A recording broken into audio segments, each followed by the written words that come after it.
Oi, oi, boa tarde, Flávia Ranieri, Natália Dornelas. Hoje o assunto vai ser muito bom, né? A arquiteta Flávia Ranieri é especializada em arquitetura sênior, né, Flávia? E a Isso. Natália Dornelas é uma jornalista de Belo Horizonte. As duas são de Belo Horizonte, né? Inclusive, estamos falando direto lá com Belo Horizonte. E a Natália é uma jornalista que se especializou em longevidade. Então, eu acho que são assuntos super pertinentes e afins. Eu queria que vocês se apresentassem antes da gente entrar no nosso assunto, que é a arquitetura destinada a esse povo, a essa idade, né? Como é que a gente chama? A idade sênior, né? A longevidade. Eu acho que fica mais bonito falar assim, né? Arquitetura da longevidade. Pronto, achei mais Isso, arquitetura da longevidade. Isso aí. Então tá, Flávia, você começa? Começo. Eu sou Flávia Ranieri, eu me formei em arquitetura aqui na UFMG e fui fazer uma pós-graduação em São Paulo e acabei ficando por lá. E eu morei em São Paulo acho que quase 20 anos que eu já estava em São Paulo. E aí, há uns 5 anos atrás, mais ou menos, a minha mãe caiu da escada aqui em Belo Horizonte, moravam num sobrado, e aí não aconteceu nada muito sério, mas acendeu aquele sinal amarelo para mim e para os meus irmãos, porque a gente vem dessa cultura brasileira onde os avós, né, os mais velhos, vão morar na casa dos filhos. E eu morando em São Paulo, meus irmãos morando fora também, e a gente ficou preocupado como que ia ser o envelhecimento dos meus pais. E nesse processo eu fiquei preocupada em como seria o meu envelhecimento, porque eu faço parte dessa nova geração que não tenho filhos, né? E eu falei, não tenho também para onde morar, não dá. Comecei a pensar em soluções para deixar a casa dos meus pais, para dar essa longevidade para eles dentro de casa, na realidade, para que eles conseguissem prolongar essa independência e autonomia. E aí eu comecei a ver que as soluções no Brasil eram muito ruins, é tudo muito com cara hospitalar, e meus pais são pessoas muito independentes, ativos. E aí eu comecei a estudar o tema, me apaixonei, e chegou num ponto que eu falei, não, para propor solução eu preciso conhecer melhor os problemas. E aí fui fazer a pós-graduação em gerontologia, no Einstein. E quando eu acabei a pós, eu cheguei lá no escritório e falei, gente, esquece de mim, nunca mais volto para fazer projeto de varejo, essas coisas agora, eu sou apaixonada por isso. E desde então, já tem uns 3 anos que eu fiz a pós-graduação, eu só trabalho com arquitetura para os 60+. Que legal. Para os longevos e design de imobiliário para eles. Muito legal. E a Natália? A Natália tem uma história linda também, né, Natália? Ah, pois é. Então, eu acho que eu não posso dizer que eu sou especializada, mas estou me especializando, né? Assim, nesse assunto, de uma forma muito prática, na verdade, né? A minha trajetória é uma trajetória que começa na moda, na coluna social, né? Naquela parte fútil do conteúdo, digamos assim. Depois de um tempo eu ampliei da moda para o lifestyle e aí eu caí um pouco em decoração e arquitetura, fiz boas coberturas de casa-cor, tanto de São Paulo quanto de BH. Em São Paulo, inclusive, visitei o seu ambiente, Flávia. Na época meu pai estava vivo ainda e fiquei pensando naquilo para ele. O meu pai, a Graça falou da minha história bonita, e a história bonita é que há mais ou menos uns 2 anos, o meu pai começou a apresentar começou a tomar uns tombos, a gente começou a perceber que ele estava um pouco diferente daquele pai ativo e sempre, né, que dava conta das coisas todas e contava as histórias com começo, meio e fim. E aí, depois de um longo périplo, eu descobri que ele tinha uma degeneração da família do Parkinson, que se chama degeneração córtico-basal. E ele que morava no interior, na casa dele, né, com a vida dele funcionando do jeitinho dele, de repente teve que vir para BH, eu o trouxe para cá. No primeiro momento ele veio viver na minha casa, e aí eu não conhecia a Flávia, né, tive que encher o banheiro de apoios para ele, comprar um negócio para aumentar o assento do vaso sanitário, porque quanto mais eles têm que assentar abaixo, mais dificuldade eles têm de levantar. Eu fui percebendo todas essas complicações que a Flávia aí deve lidar com muita facilidade. E aí cuidei do meu pai, ele depois foi morar numa instituição, e eu muito incomodada com o fato de ele morar numa instituição, consegui criar uma rotina que era, ele passava um dia na instituição e um dia na minha casa. Então ele tinha, apesar de morar numa instituição, ele tinha um quarto com o cheirinho dele, com as coisas dele, com cara de casa, que era minha casa, que por mais que a clínica tivesse um ambiente bacana, uma clínica particular e tal, ela tinha aquela carinha de hospitalzinho, né? Que é aquela caminha branca, com, né? Enfim, eu até comentei com a Flávia quando a gente se conheceu que uma das coisas que eu mais observava é que todas as residências de idosos que eu cheguei a visitar, elas tinham uma cartela única, que era o rosinha e o verde, que a gente chama de verde piscina no interior, né? Que é aquele verde lavado, meio a cor do uniforme de enfermeiro, né, de hospital. Enfim, e foi aí, então, que eu percebi que eu não poderia voltar a falar de outras coisas que não desse universo. Meu pai faleceu em outubro, e eu acho que talvez em honra a ele também, eu resolvi me dedicar agora a esse assunto. Ao mesmo tempo, eu faço crítica de filmes, mas o assunto que mais me interessa hoje realmente é a longevidade. Muito legal. E aí, Flávia, me conta uma coisa.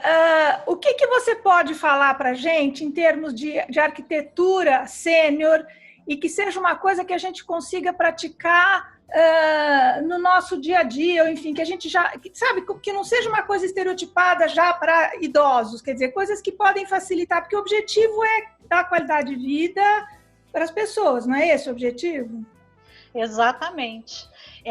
Na realidade, quando a gente fala de uma arquitetura boa para o idoso, ela é boa para qualquer um, né? E ela ajuda qualquer um. Tem algumas soluções muito básicas que a gente pode começar, como colocar, por exemplo, fita antiderrapante no box, que é uma coisa para reduzir queda em área molhada, que eu faço isso para mim. Eu fiz isso para os meus pais, faço isso para os clientes e faço isso para mim, porque me ajudou muito, né? Às vezes, o que eu acho interessante falar é que uma casa, eu gosto muito de falar que a casa envelhece com você. Então, que você não precisa transformar a sua casa 100% preparada para o pior dos casos. O ideal é você ir adaptando a sua casa conforme as necessidades vão aparecendo. Então, o piso antiderrapante eu já faço. De repente, você pode estar com dificuldade de lavar um pé, você pode colocar o piso antiderrapante e uma barra. Não precisa colocar todas as barras no banheiro, né? Então, você tem dificuldade de levantar do vaso, você não precisa encher de barras. Às vezes, se você coloca o elevador de assento, igual a Natália falou, já te resolve. Por exemplo, uma outra coisa também, muito interessante. O que é essa tira que você falou do box? Tira antiderrapante? É uma tira antiderrapante que você encontra em qualquer loja de material de construção. Tem de várias marcas e elas são incolores. Porque o legal é que vão aparecendo soluções que não interferem tanto na arquitetura da sua casa. Então, elas são transparentes. Você coloca lá, não mexe na carinha do seu piso e resolve. Aí você não escorrega mais. É bem legal. E aí eu brinco que quando eu saí da pós-graduação, os meus melhores amigos eram os fisioterapeutas e os terapeutas ocupacionais. E que hoje em dia, um novo amigo que eu encontrei são os profissionais da organização. Os personal organizers. Eles fazem, isso é uma coisa que você pode fazer, não precisa nem contratar um profissional, que é reorganizar as coisas na sua casa para que fiquem a alturas mais fáceis para você pegar, coisas do dia a dia que você usa muito. Então, aquelas louça de café da manhã, de jantar, desce uma prateleira, a roupa sobe uma. Esse trabalho de entender como funciona a sua rotina e ir transformando a casa para que você mantenha essa rotina com as coisas que você gosta de fazer, só que de uma forma mais fácil, qualquer um pode fazer. Chama aí os filhos, não agora que nós estamos em quarentena, mas enfim, chama aí depois os filhos e vai ajustando aos poucos. Tem muita coisa interessante, né? Ô, Natália, me conta o que você diz desse universo que você descobriu da longevidade, porque a gente percebe, eu te acompanho já faz um tempo, um encantamento seu, né? Porque realmente é muito doce, né? Pode ser muito suave, a gente precisa ter este olhar. Eu sei porque a minha mãe também faleceu faz 2 anos e eu acompanhei a ela durante um período de doença e a gente é muito sofrido, né? Esse processo todo de acompanhar e tudo, mas a gente descobre um outro olhar para o idoso, né? O que você descobriu nesse teu entrada nesse mundo aí novo? Então, na verdade, isso é tema até da terapia, né, gente? Assim, porque de repente eu quero fazer essa revolução profissional, né, e trabalhar com esse assunto. E aí eu fiquei me lembrando que desde sempre eu fui muito encantada pelos mais velhos, né? Eu lembro quando eu morei na Inglaterra, minha primeira amiga era uma senhorinha que morava na rua de trás e eles têm essa mania de mandar cartão comemorativo em qualquer situação, né? Então, domingo do não sei o quê, manda greeting card. E essa senhora, quando eu vim embora de Londres, eu tinha uma caixa só de cartões que ela me mandava, que era a forma dela, eles não abraçam muito, não beijam, né? Mas a forma que ela tinha de mostrar a amizade, de retribuir o carinho, era me mandar cartão. Então, eu sempre tive essa relação, sabe? Eu fico pensando que talvez pelo fato de os meus avós terem falecido muito cedo e eu ter conhecido pouco e o que eu conheci foi lindo, eu sempre fiquei com esse gap, assim, essa coisa de ficar procurando avós em outras pessoas, sabe? E aí, com a história do meu pai, eu já vinha questionando um pouco o que eu vinha fazendo profissionalmente. Eu falava, gente, mas eu queria, não que eu seja a Madre Teresa de Calcutá, mas eu queria falar mais de coisas que não fossem sobre o ter, sobre quanto custa, sabe? Eu trabalhei muito tempo com o ter, né? A moda te torna uma pessoa que avalia as pessoas pela bolsa, né? E aí eu não queria mais falar sobre isso, assim. E eu passei realmente a lidar com um tempo diferente, né? Porque eu realmente reduzi o meu trabalho para poder ficar com meu pai e às vezes eu passava uma tarde com ele lá na residência onde ele vivia e aquele tempo com eles, as histórias deles, né? Porque ele vivia numa casa com outros idosos e aquilo virou um relacionamento. Gente, esse gato, ele sempre passa aqui nas lives, tá? Mas ele adora. Aquilo eu fui vendo que para mim, naquele momento, era muito mais gostoso passar a tarde com a dona Mara, que era colega de casa do meu pai, do que ir a um coquetel de lançamento de, sei lá, de moda ou até de decoração, né? Claro que eu continuo adorando roupa, claro que quando eu vejo um ambiente bonito, o radar apita, né? Mas eu falei, gente, se eu tenho alguma influência sobre as pessoas, eu não posso falar de uma coisa realmente edificante, né? E aí esse assunto veio para mim, eu percebi que, além de tudo, se for olhar como mercado, você não tem tantos jornalistas falando disso, né? Não é um assunto que atraia mares de blogueiros, né? Que eles realmente entraram de sola em alguns segmentos que o jornalista trabalhava com exclusividade, e isso foi muito complicado. Eu falei, gente, eu adoro isso, eu vou falar sobre isso. Inclusive, a minha mudança para São Paulo tem a ver com essa, né? Que eu estou indo assim que a quarentena permitir. E, além disso tudo, eu tenho um podcast com 3 amigas, todas acima de 40, em que a gente fala desse nosso momento. A gente fala de menopausa, a gente fala de falta de libido, ou seja, a gente está lidando com a passagem do tempo para nós também. Então, eu estou aí, mergulhada na longevidade. E eu estava conversando com a Flávia, antes da gente começar, que existem vários... Quer dizer, primeiro que a gente começa a envelhecer na medida que no dia que a gente nasceu, né? Todos os dias da nossa vida. Vai envelhecer, né? E existem vários tipos, eu achei isso muito interessante que eu li, que existem vários tipos de idosos, porque existem vários tipos de pessoas, e dependendo da vida que você leva, você traz uma bagagem diferente, né, para encarar essa... Como eu sou muito alta, eu estava falando para a Flávia, eu tenho 1,80 m, então, por exemplo, sofá desses mais modernos, baixinhos, da minha casa, por exemplo, que é maravilhoso e tudo, mas eu já percebo que se fosse um pouco mais alto seria um pouco mais confortável, porque na verdade é tudo para deixar a vida da gente mais confortável, né? É tudo para facilitar a vida da gente, né, Flávia? Exatamente. Eu falo muito que antes de você tirar alguma coisa da sua casa ou cortar uma atividade da sua vida, porque você está vivendo algum tipo de perda, tenta antes encontrar uma alternativa de driblar essa dificuldade.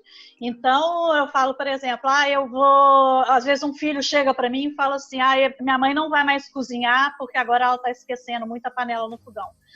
Antes de fazer isso, tenta colocar um sensor de incêndio, por exemplo, de fumaça, um sensor de fumaça em cima, que avise a ela quando ela esquecer a panela no fogão. E aí você não tira uma atividade que ela gosta. A história do sofá, por exemplo, eu falo às vezes para a pessoa trocar a espuma do assento por uma espuma mais firme e manter o sofá que ela gosta. Às vezes já resolve. Às vezes você põe uma base, você troca só o pezinho do sofá por um pezinho mais alto, também já resolve. Já resolve. Não precisa sair mudando tudo. E é interessante porque eu desenhei um sofá que vou lançar ele no ano que vem. E ele tem 2 alturas de assento. Na realidade, você compõe a altura final do assento. E quando eu estava desenhando esse sofá, eu fiz ele pensando muito no pai da Natália. Acho que eu nunca te contei isso, Natália. Ah, mentira! Você estava contando, uma vez a gente estava conversando, e você estava contando de uma dificuldade que seu pai tinha de se manter ereto no sofá, e todas as adaptações você tinha que fazer com as almofadas para que ele ficasse assim. Então, quando eu estava desenhando esse sofá, eu desenhei primeiro com design contemporâneo, que é isso que nós estamos falando, né? Não caricata. E aí eu fui pensando em como transformar um sofá em uma poltrona, nesse sentido de postura, né? Então, eu desenvolvi um braço que você encaixava, como existe hoje no mercado esses braços que entram um pouquinho no sofá, só que ele entrava um pouco mais, ele virava 2 apoios, então, no sofá, e umas almofadinhas, e aí você ainda conseguia encaixar atrás no encosto um apoio de cabeça para que você conseguisse encostar e ficar mais ereto.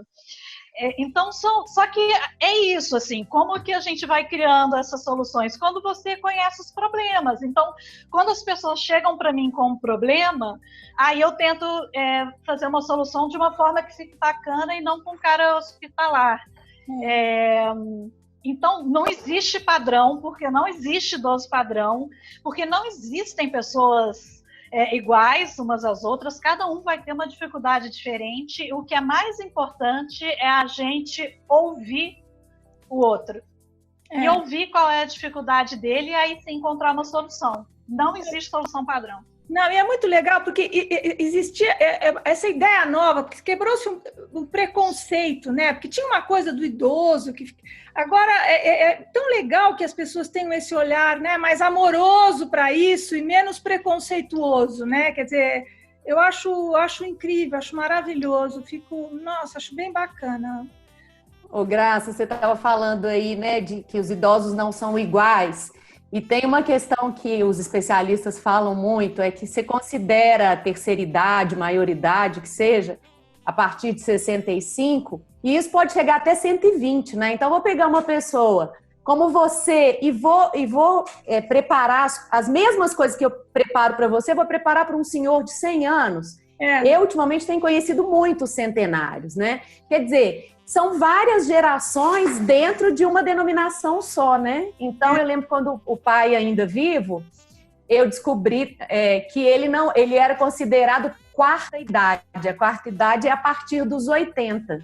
E dentro desse grupo quarta idade, é só uma curiosidade que eu achei super interessante, dentro desse grupo quarta idade, tem os super idosos, que são esses senhores de 80 e poucos, que têm uma saúde mental perfeita, então são pessoas que têm a memória boa, que têm, às vezes, a cognição melhor do que uma pessoa de 50, né? Então, você encontra dentro desse range enorme de gente, várias segmentações, né? São vários grupos. Os nonagenários, por exemplo, a Miriam Goldenberg, que trabalha esse assunto, longevidade, ela tem um grupo de nonagenários com os quais ela se comunica com frequência e tal. E eu tenho conhecido muitos nonagenários que são mais inteiros que muita gente de 70 e poucos, porque o cara já chegou até 90, entendeu? Então, assim, ele não teve demência, Então, ele já chegou até lá. E é muito impressionante, é muito rico e a gente vai vendo quanto a gente sabe pouco e quanto a gente precisa trabalhar com isso para que esse assunto seja mais bem conhecido e essas pessoas assistidas, porque, além de tudo, se você for avaliar economicamente, às vezes são arrimo de família porque tem boas aposentadorias. Então, são pessoas que têm poder de compra até, né? Quem fala de economia prateada, por exemplo, fala muito disso. São essas avós que mimam as meninas com os vestidos caros, porque a mãe às vezes não pode. Quer dizer, você tem que olhar para eles com carinho e tal, e entendê-los também como consumidores, não só como, ai, que bonitinho o vovô, né? Que é uma tendência que a gente tem. Eu tenho essa tendência de ver um idoso. Se ele for assim, mais cabecinha branca, encurvada, eu já fico ali achando que é um fofucho, né? Então, assim, eu tô aprendendo a lidar com esse universo, né? A Flávia já tá nele há muito tempo. Uma das coisas que eu aprendi, uma das primeiras coisas que eu aprendi foi a não usar o diminutivo quando a gente está falando com os idosos ou falando sobre esse tema.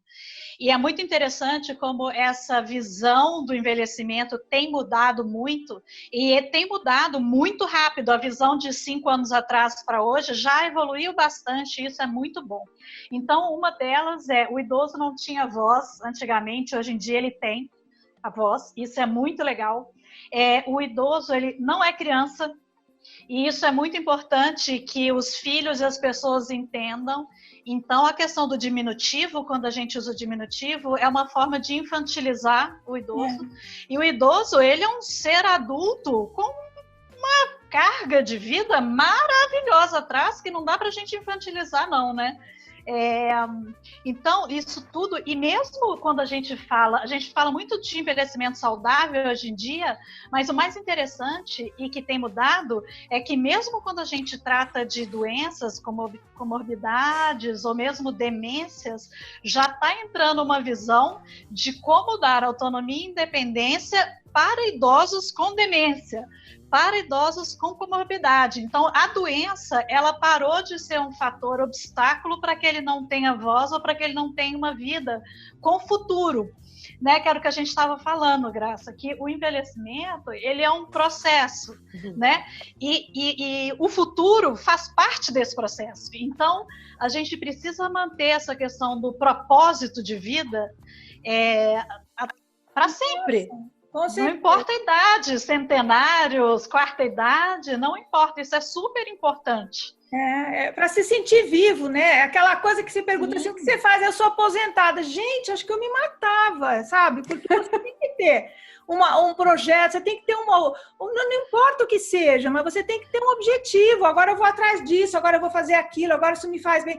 É muito importante para se sentir vivo, né? Eu acho que isso a hora que você pendurar a chuteira, acabou, já encerrou o assunto, não tem mais o que fazer, né? Acho que e quando a gente fala de arquitetura sênior, por exemplo, eu falo que uma boa casa sênior é aquela casa onde a gente consegue enxergar o nosso passado, que é reconhecer a nossa história nela, onde a gente consegue viver a memória, então a gente precisa ter essa memória na casa. Uma casa que nos propicie viver o presente com qualidade de vida e independência, e uma casa onde te propicie justamente vislumbrar esse futuro do propósito, né? Então, por exemplo, a questão da tecnologia, hoje em dia eu tenho feito projetos de residenciais sêniors, que a gente está fazendo espaços de coworking, por exemplo, nas áreas comuns, porque a nova geração de sêniors estão começando uma segunda carreira aos 60 anos. São os novos empreendedores, tem toda uma questão de aposentadoria, complementação de renda e tudo mais. Então, quem imaginar que um coworking seria uma coisa em um edifício para um sênior? E é super usado. É lógico que a gente vai pensar em questões de acústica, iluminação de uma forma diferente. Aí entra a parte técnica, mas a questão da atividade é entender esses novos idosos com essa nova tendência.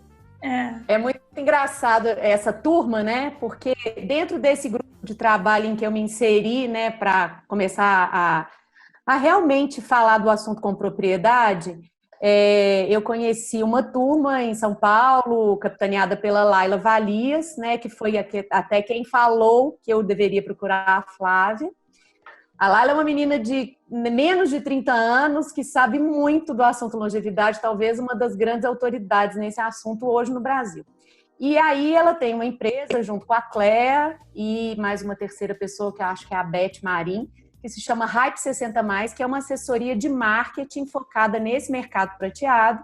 E elas criaram um projeto dentro desse projeto, que eles falam que é um spin-off do projeto do Hype, que se chama Silver Makers, que é para mapear e auxiliar os influenciadores digitais 60+, na verdade, acho que é até 50+. Gente, e tá brotando velhinha, eu não consigo não falar velhinha, gente, porque o meu pai me deu autorização de falar velhinho, porque ele falou que idoso era péssimo. Então ainda vou falar velhinho por um tempo, porque o meu é com o maior carinho. E eu fico amiga delas e elas adoram que eu falo velhinho. E aí, o que tá surgindo de idosa é muito estranho. Prateada, então não consigo falar de jeito nenhum, que é a que a Laila fala, porque os prateados... Gente, eu falo prateado, eu penso que é um ser de outro planeta. Então, meus velhos. Aí surge aquela avó maravilhosa, cantando, dançando no Instagram. O que está surgindo, eu acho que também por conta da quarentena, porque as pessoas têm tempo, então a neta ensina para a avó a fazer uma dancinha no TikTok, que é um aplicativo que nem eu com 43 anos sei usar direito. Então tem que ter a neta mesmo. Né? Porque é uma coisa muito millennial, até anterior a millennial, talvez. Mas o que está surgindo desses personagens, e muitas delas que aparentemente já tinham sido aposentadas, começando a ganhar dinheiro com a influência digital. É um mundo, e eu acho que o que mais me encanta, eu acho que é a maneira como eles lidam com o tempo, sem esse desespero, essa urgência que a minha geração tem e que um millennial tem de produzir, de meta, de criar mais um puta negócio nessa semana e vender por 1 milhão e gabaritar na prova, entendeu? Então, eu acho que essa maneira que eles têm de lidar com o tempo é o que me seduz. E a sabedoria, né? Nada é pra já, nada é desse jeito que você tá vendo. Olha de longe que você vai ver de outra forma. Meu pai sempre falava uma frase que ele atribuía ao Churchill, já até tentei achar essa frase para ver se de fato ela era assim, mas era uma frase que eu sempre lembro e até uso para as pessoas, que é assim, no fim tudo virá bem, né? Então, assim, sabe, respira, né? Que eu acho que é a melhor coisa que a gente pode fazer, é o que a maturidade nos traz. Mas olha, gente, tá acabando o nosso tempo aqui, mas eu adorei conversar com você. Já, passa muito. Gente, esse Zoom, ele não é justo, principalmente para quem valoriza a tranquilidade. Podia durar mais 3 horas, não é isso? Exatamente.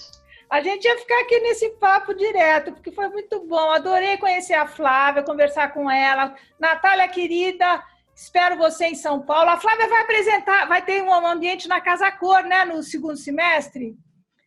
Então, vou, mas eu não sei também com essa questão de pandemia, como é que está o novo cronograma de Casa Cor, mas teria sim um loft da longevidade, ele é um pouquinho maior do que o outro espaço que eu fiz. E aí eu já ia colocar um pouco mais desse mobiliário já desenhado para isso, porque na outra Casa Cor eu adaptei o mobiliário existente. Agora eu já ia colocar o mobiliário já desenhado para isso, ia trazer outras coisas cheias de tecnologia também, cheias de novidade. Vai dar certo. Espero que sim. Estava super animada. É isso aí. Pronto, nós podemos fazer vários bate-papos lá no lounge dela, né, Graça? Opa, vamos sim, vamos combinar, vamos fazer muita coisa junto. Olha, gente, brigadíssimo. Cuidem-se direito. Nada. Adorei conversar com vocês. Vamos marcar outros bate-papos, que foi muito bom. Obrigada mesmo, viu? Com certeza, adorei. Obrigada, gente. Obrigada, viu? Tchau. Tchau.